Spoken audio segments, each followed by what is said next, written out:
Yeah, hello, our viewers all over the world. My name is Chibuike from Sound Mind Buildup. We try as much as possible to get tips and information that could help young business owners and aspiring business owners to be able to succeed in the 21st century market. And today we have 9 things that young people that want to start businesses could use to help themselves in this model. But before we go ahead, just click the subscribe button and so make sure you get all the notification that will be coming from this platform. All right, thank you very much. Let's jump right in.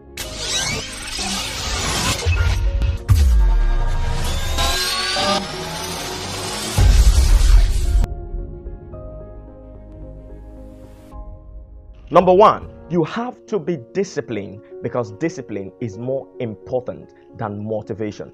Discipline is more important than motivation. Motivation is a one-day thing, but discipline is an everyday thing. But to buttress on that point, let's listen to Vusi Choir. You thought motivation was the formula. Winners don't need motivation. Winners need discipline. Discipline's about getting it done because it needs to get done, not because I feel like it. Not because I'm motivated for it. You think Nelson Mandela was motivated to spend 27 years in prison? You think Martin Luther King was motivated to march across the states and proclaim freedom? You think, if you look at people that change the world, they're not doing it because they're motivated. They're doing it because they made a commitment to do it and they disciplined to see it through. Discipline is far more important than motivation, which is why you got to be careful of the decisions you make, because once you make the decision, you have to see that decision through. Like my mentor says, first we make the decisions, then the decisions make us. So you got to be very careful the decisions you make. Be very careful the commitments you make. Motivation, I'm telling you now, is completely overrated. It's important, don't get me wrong. We meet according to motivation, we feel good, rah-rah, but that'll fade. You need a stronger will and a deeper commitment to see things through. Number 2, you have to have stamina to start your business. You know what they do in corporate world? You can come as you like. You come by 8, you go by 4. That is not like that in the business world. You have to have stamina to work long hours. Let's listen to what Dunlop has to say about it. Don't start a business if you don't have stamina. I mean the mental toughness to endure pain.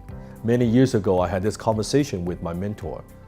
And he asked me the question, Dan, what do you think is the number 1 quality of an entrepreneur? And I said many, many things. I said talent, and I said team, and I said good idea. I said many, many, many things. He said no. He said the number 1 quality of a successful entrepreneur is this, and that is the ability to endure pain for a long period of time. Didn't talk about the Ferrari, didn't talk about the big house, pain for a long period of time. Is that you? What are you willing to give up? What price are you willing to pay to accomplish success, to build your business? I could tell you, any successful entrepreneurs that I know, almost all of them experience pain for a long period of time before they accomplish even just a little bit of success. Everybody wants to talk about the glamorous side of entrepreneurship. No one wants to talk about the dark side. Are you okay to be able to endure pain for a long period of time? Where those nights you cannot sleep, the nights where you don't know how you're going to pay off that debt, are you okay with that? Having that responsibility, heavy responsibility on your shoulder. Number 3, that is very strategic. Get ready to make mistakes. Get ready to make mistakes. You know what our universities and our school system taught us? They taught us to be afraid of error. They taught us to be afraid of mistake. They taught us to be afraid, of making mistakes. But if you want to start your business, you have to get ready to make mistakes. One of the world-renowned investor and business mogul, Robert Kiyosaki, has some things to say about it. You can listen to him. So it's one of the most important messages I have for entrepreneurs is that failure should inspire you to get smarter. And unfortunately, our school system says if you fail, you're stupid. That is not true. You know, we learn from our mistakes. Mistakes are opportunities to get smarter, be humble, and take a look at something. So anyway, the cash flow board game, just like Slack, was a failure. So I had to write Rich Dad, Poor Dad, which is a true story about my rich dad and my poor dad. And suddenly I went on the Oprah show and suddenly I became famous. So anyway, that's an entrepreneur story. That's who I am. Number 4, you can start small, but don't think small. You can start small, but don't think small. Vusi said, the greatest lie they have told us in Africa is the lie of small business. You can start small, but don't think small. All right? And he has more to say on this. I think the biggest lie that was ever sold to black people specifically, and I can only speak for blacks because I'm black, the biggest lie that was ever sold to black people was this thing about small business. I hate the term, hate it, absolutely hate it. You know, my mother belongs to a stokvel. She's been in it for 30 years, this stokvel. 30 years ago when she joined the stokvel, there was a bank that was formed called ABSA around the same time. A stokvel is a group of people who come together, put money together in a depository, and later take the money and loan it to each other. Well, that's exactly what a bank does. What do you think my mother's stokvel value is today? Very little. How big is ABSA? Listed on the stock exchange. Yeah. So the first thing we have to do to get the conditioning right is to teach black people that actually stop thinking small. You can start small, but don't think small. You know, there's no difference between the mama who runs a spaza shop and ShopRite. Both are the same. You have a business in a physical building, a branding at the front, and stock that our customers come and buy every single morning. Yeah. So it's about us realizing we have to do the small things to start doing the big thing. Number 5. This one is strategic. Again, you have to be okay without making money from the beginning. You have to be okay of not making money from the beginning. You know, the whole conception about owning a business, starting your own business, quitting your job and all that is so that you start making money by yourself. But it's not always the truth. So you have to be okay with not making money from the beginning. All right? And Dan Locke can buttress on this point. Let's go. You are ready to start a business. You know you're ready when you're okay not making money for a long period of time. If you are starting a business with the pure motivation and intention is just to make a quick buck, you're not going to be successful. Now, it doesn't mean you don't want to be profitable, right? Doesn't mean profit doesn't come into the play. It absolutely does. But if your focus is just to make a quick buck and make money, you're not going to be successful. Why? Because if you focus on chasing the dollars, chances are you're not solving problems. You should be in business because you want to solve problems in some way, shape, or form. You're fulfilling a need in the marketplace. You bring your entrepreneurial skill to the marketplace. This is not like a typical, if you're an employee, every single month, every 2 weeks, you're gonna get a paycheck. As an entrepreneur, we eat last. That's why it's called profit. You don't get a paycheck. You pay your vendor, you pay your lease, you pay everybody else, you pay your team. You get paid last, right? And you get paid, you wait the longest. Because the first few years, not few months, first few years, sometimes the first 10 years, you're just working and putting your time into the business. And hopefully it will grow and you will thrive and you will have a big payday. But in the beginning, you're just putting in your sweat equity. That's why most people don't understand. They think, oh, I'm gonna start a business in 6 months, a year. Oh, I'm gonna be on the beach. No.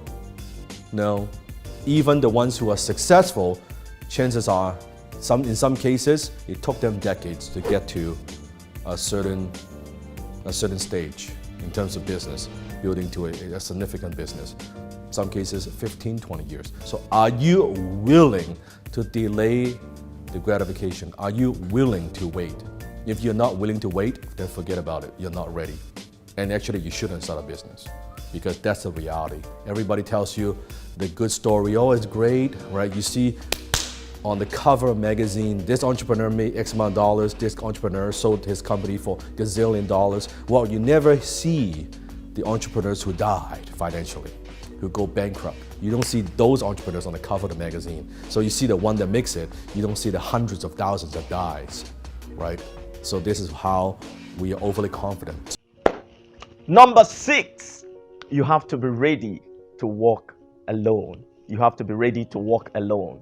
All right? When people are not understanding your concept, when the market is not open the way you want it, when the banks are not giving you the loan that you wanted because they don't understand your business model and you know your product and your packaging and all that, get ready to walk alone. Get ready to be deserted by friends, by business associates, by everyone around you, just to drive your business idea to the market.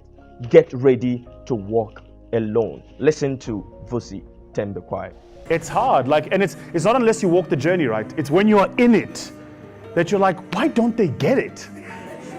Yeah? The world they're losing their minds. Have you ever seen something that nobody else sees, but you know it's there because you can see it?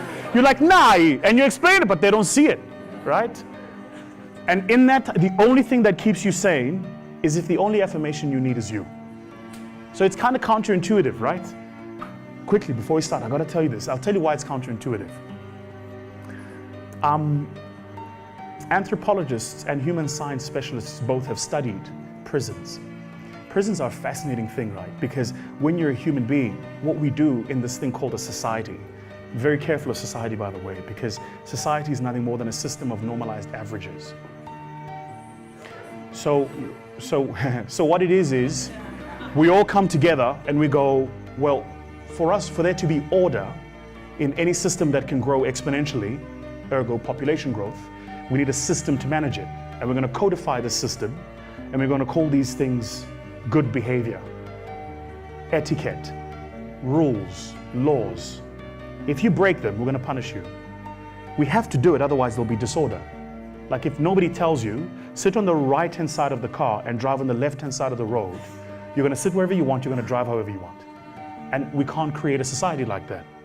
So what society does is it writes these rules, it codifies them, that create the average for the average. The average human being should be like this. That's why your mom says, go to school, get a good education, get a job, get a husband, have 2.5 kids, live in the White House with a picket fence. That's why you're told that, because your mother comes from a society with a system of normalized averages. And then you come up and go, nah, maybe not. Maybe I don't want to finish school. Or maybe I do, but I actually don't want to get a job. I actually want to go through 5 years of not knowing where my next meal is going to come from because I've got a dream. The minute you break away from society's rules, it'll do exactly what they do to you in prison. So check this out. So you break the law, they send you to prison. Why? Because if we can remove you from broader society, we punish you. Yeah? Human beings, by their very nature, need interaction. This is a vital part of being a human being. When you're in prison and you break the rules, what do they do then? They put you in isolation. So just to be clear, to the strongest, toughest, most evil people of society, the single most powerful form of punishing them is separation. It's not physical punishment. It's I'm going to put you in a hole, alone. That's it. And it will break you. That's why people don't have the courage to walk the path of entrepreneurship. Because the minute you're walking, you're going, holy shit, I'm alone. You get it? Yeah? Number 7, here we are. We want to debunk this idea about time.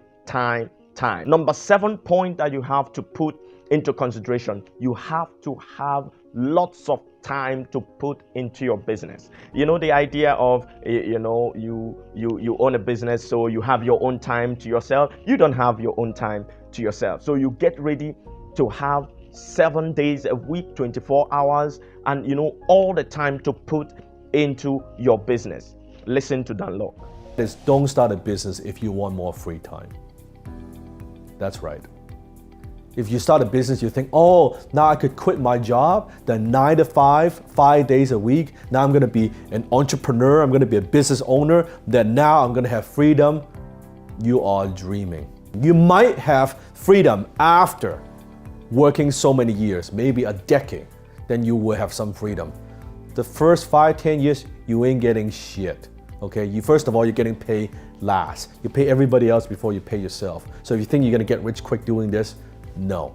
When you're running your own business, there's no 9 to 5. Comment below if you are a business owner, if you're an entrepreneur, if you agree with me, comment below. Let's wake people up, let them know. There's no 9 to 5, there's no 9 to 9. It is on your mind 24/7. When you take time off, you're not really off. You know what I'm talking about. You're thinking about your business, you're thinking about how to get more customers, you're thinking about your team, you're thinking about your employees, you're thinking about the cash flow problems you have, and you're not gonna get more time, because in the beginning, if you don't have those business skills, the learning curve is steep.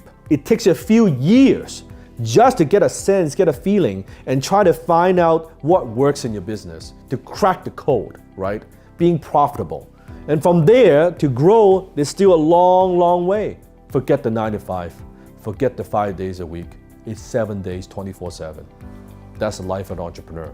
And if you don't love it, and if that's not in your blood, and you want it so bad, you're not gonna do what it takes. You're not gonna make those sacrifices because it's too damn tough.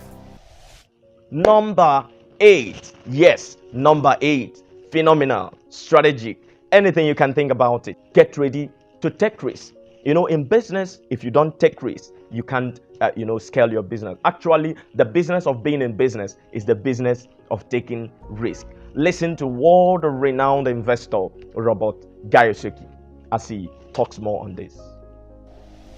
In school, they compensate for risk by telling you to memorize the right answer.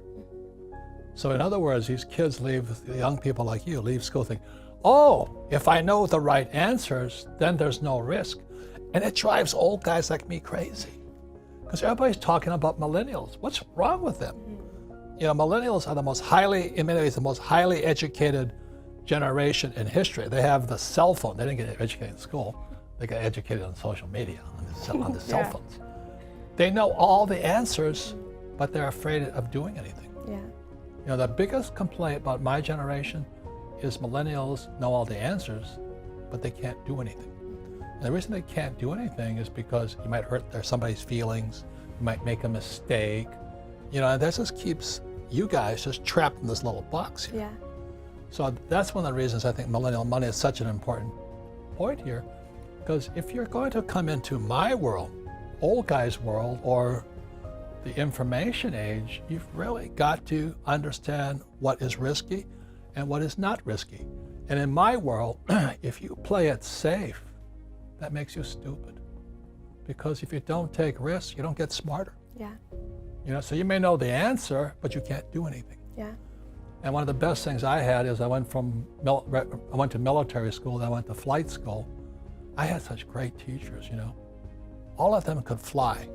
So my flight instructor could fly. What a novel idea. A flight instructor can fly. But when I was in high school, most of my teachers were terrified. Mm-hmm. They're all cowards, job security. Don't make mistakes. Just memorize the right answer and you'll be safe. Mm-hmm. And that's why most school teachers aren't rich. Yeah. And they teach that to your generation. Yeah. And most of them are teaching us things that they don't do on a daily basis. Like we have entrepreneurship classes. Oh! And they're not entrepreneurs, So it's kind of frightening when you think we're relying on the school system. Oh. And the fact that they're teaching us, so the way to get through college, right, is practicing all the right answers, taking the exam, putting in all the right answers. Yeah. When in real life, that's the last thing that'll ever happen, right? No. Like you talk about fake, this is my book, Fake here. Mm-hmm. Fake money, fake teachers, fake assets. The reason it's fake money, fake teachers, and fake assets is because it all has to be fake. You have to have fake teachers to understand fake money. Then you have to have fake assets to buy those stocks, bonds, and mutual funds, fake assets. But without fake teachers, fake money, you can't do it. So that's why I love working with on these programs here. Mm-hmm. Because if you're going to be successful, you've got to take some risk. Number 9, you have to have an edge and you have to define it clearly. This thing about, you have a business, but you can't really clearly define your edge you have over other competitors, over other products, over other services is a problem for young business owners. So Dan Lok will buttress on this point. You have an edge. What is an edge? An unfair advantage that you are bringing to the table, something that allows you to differentiate yourself in the marketplace, to penetrate all the noise that's out there, right? What do you do? Like, what makes you different? Why should people buy from you and not everybody else? If they're buying from somebody else, why should they switch? You cannot just say, oh, because I'm better. No, what is the edge that you're bringing to the table? Maybe you have a technology. Maybe you have certain relationship. Maybe you are a superior marketer. Maybe you have a superior process that you have spent years refining. Whatever that might be, something that is very difficult for other people to compete.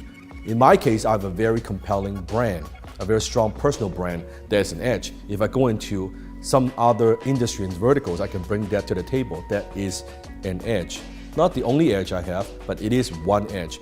In other scenarios, maybe it's a technology that I'm bringing to the marketplace, right?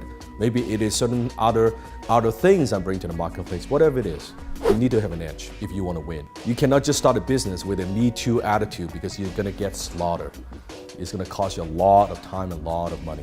All right, now we have to go to the bonus point, and we have somebody very phenomenal, a woman that we've been listening, we've been following all over the time, and we chose her to give you the bonus point because of the strategic nature of her point to what we are talking about.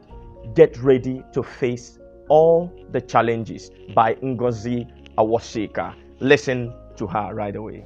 There are many people that have built great businesses in Nigeria over the last 30 years. When I was starting my first business, power was a problem. Power is still a problem. So imagine if 30 years ago I was waiting for power to come. The time and season to create would pass. Why am I making that point? So don't give me any excuses. What you are going to do with your life is despite the challenges that you see. Because challenges do not destroy vision.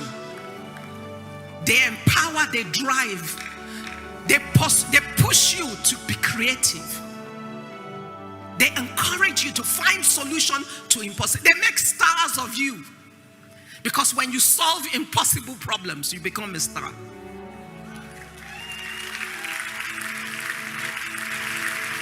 Okay, thank you very much for being around and listening to this point. I want you to go down to the comment section and let us have your view. If you completed the video, don't forget to subscribe. I still remain your brother, Chibuike Ebujiem from Sound Mind Buildup. We love you. Till next time, get down to your business and make it work. Thank you.